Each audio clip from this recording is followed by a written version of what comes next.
ស្ដេចធ្វើខុសមានទូដូចជាប្រជារាស្ត្រមិនពង្រឹងច្បាប់នគរមិនអាចគ្រប់គ្រងបាននោះទេแล้วម្ចាស់លីព្រោះតែចំណងតខ្លួនដាក់ឆ្នាំបំពុលនៅក្នុងអាហារធ្វើបាបមនុស្សនៅក្នុងក្រុម69នាក់ខ្ញុំនិយាយចៅនឹងទទួលបញ្ជាត្រូវអនុវត្តទរណកម្ម20ដំងនេះជាបញ្ជាผมនឹងខ្ញុំទទួលជំនួសព្រះអង្គម្ចាស់ចុះអាចទទួលទៅដល់លោកម្ចាស់នេះត្រូវក៏ដល់មុខមាត់ឲ្យបងអង្គម្ចាស់ផងនៅពេលគេដាក់ឆ្នាំបំពុលនោះមានធ្លំគិតពីមុខមាត់របស់រាជវង្សដែរទេលោកម្ចាស់ទូមិនច្បាស់និយាយអ្នកណាក៏មិនច្បាស់វទង្វើទុកជាការប្រមាថប៉ុន្តែសម្ដីរបស់ខ្ញុំប៉ុន្តែតើសមហេតុផលទេដែលដាក់ទរណកម្មបែបនេះនេះគឺពិតជាមិនសមខ្ញុំអាចនាំអ្នកអង្គម្ចាស់ចូលក្នុងនឹងធ្វើទរណកម្មភ្លាមប៉ុន្តែពេលលោកចាំទុកថ្ងៃក្រោយក្រុមបេសកជនមានមនុស្សដែលមានចិត្តពីរដូចជាអ្នកអង្គម្ចាស់លីគឺជាទីហោស្រាប់បាទនាំគ្នារៀបចំតិចទៅពីជាក្រោយទៀតចេញបាទ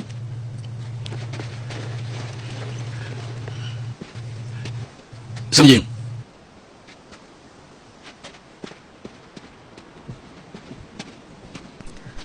អើខ្ញុំមកយកបានតែ20គេទៅប៉ុណ្ណោះបែរតែគ្មានមនុស្សមិនប្រកាសថាអាចចាប់បាយគេនោះទេ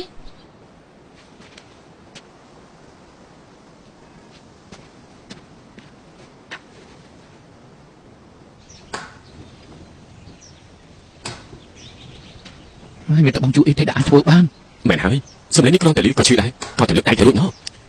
ពេលដែលត្រីស្អាតចិត្តសាហាវក៏ដឹងថាអាចស្លាប់នៅពេលណានោះទេមកជាបាក់សានិគីតែខ្ញុំនឹងមិនតិចឲ្យទុកនៅមុខនោះឲ្យបងទេ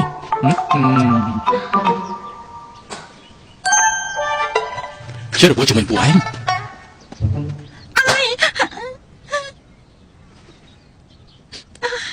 មកប្រនាងតាមប្រាប់ខ្ញុំពីមូលហេតុប្រកបដែលប្រនាងប្រមឡំខ្លួនជាមនុស្សប្រុស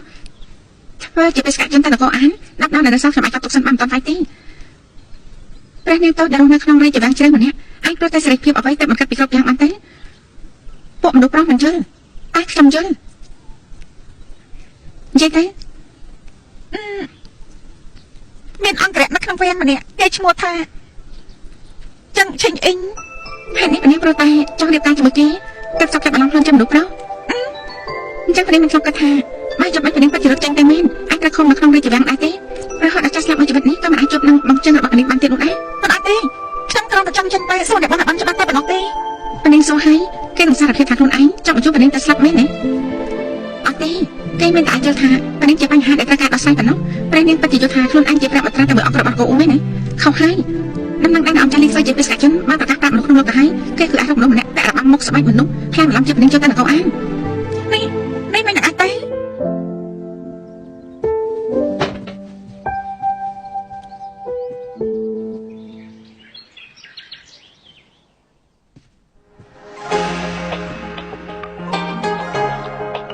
ដូចកង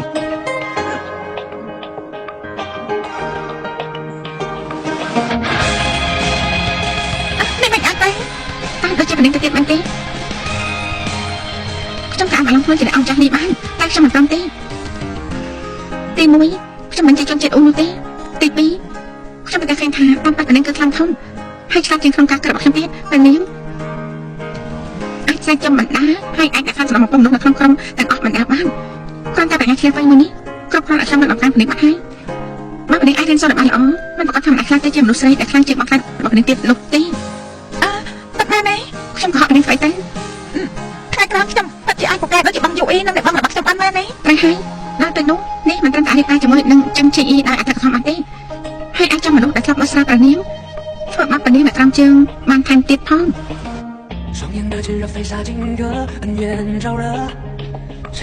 គឺដូចច្បាស់នេះអញ្ចឹង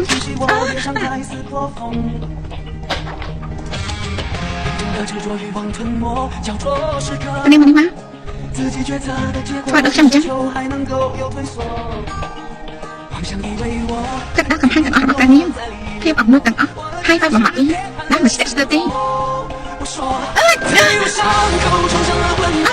កយូអ៊ីខ្ញុំធ្វើបាត់ហើយពេលនេះប្រាប់ខ្ញុំមកព្រះនាងជាអ្នកណាយ៉ាងជាអ្នកអង្គចាស់លីរបស់នគរអូស្ដាប់ឮអស់ហើយមែនទេអរគុណនេះនៅតែនេះមកចាត់ជាងខ្ញុំមានខ្លះត្រូវតែឲ្យគេគិតឲ្យគេយល់ទៅខ្លួនឯងទើបគេហ៊ានប្រឈមមុខនឹងក្លាហាន គ្រាន់តែជាស្នេហ៍ចាស់ដែលលើកទឹកចិត្តកូនចៅកាលពីមុនប៉ុណ្ណោះមិនសមនឹងសម្លឹកទេឆាប់ផ្ញើសម្បត្តិទៅវិញគ្រប់គ្រងចឹងជាអ៊ីម្នាក់នោះបានល្អចឹងហើយណាឲ្យគេសរសេរសម្បត្តិច្បាប់មកដើម្បីឲ្យគេបានស្កប់ចិត្ត ចិនជូអ៊ីខ្ញុំចង់សួរនាងថារឿងដែលនាងធ្វើនៅពេលនេះតាមពិតគឺល្មើសនឹងការសហការគ្នាហើយនេះក៏ជួយខ្ញុំទៅវិញ ព្រោះរូបរាងនៅលើទីខ្ពស់របស់លោកមិញនេះគួរឲ្យស្លាញ់គួរសម ហា ល្អគឺតបថាខ្ញុំចូលចិត្តលោកទៅចុះចាប់ការតែម្ដងគឺមិនបានក៏បដូរសង្គ្រាមផ្លូវចិត្តវិញឲ្យលោកចិត្តតឹងទៅហើយជួយលោកប្រមាណដងទៀតកុំតែខ្លាចចិត្តដល់ទំនួលស្មោះបានទេ បើសិនជាបែបនេះអញ្ចឹងនាងថាទៅគួរតែរងាប់ចិត្តយ៉ាងម៉េចព្រោះខ្ញុំណៃទំនាក់ទំនងនៅសញ្ចេតនាជាមួយនឹងដៃគូ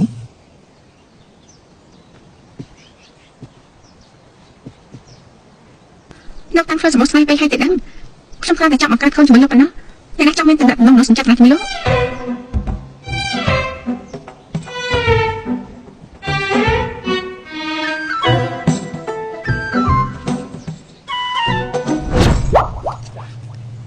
ខ្ញុំមិនញ៉ាំ បងនេះបងចង់បង្កើតកូនជាមួយបងជូអ៊ី អើអញនិយាយប្រដេះស្អី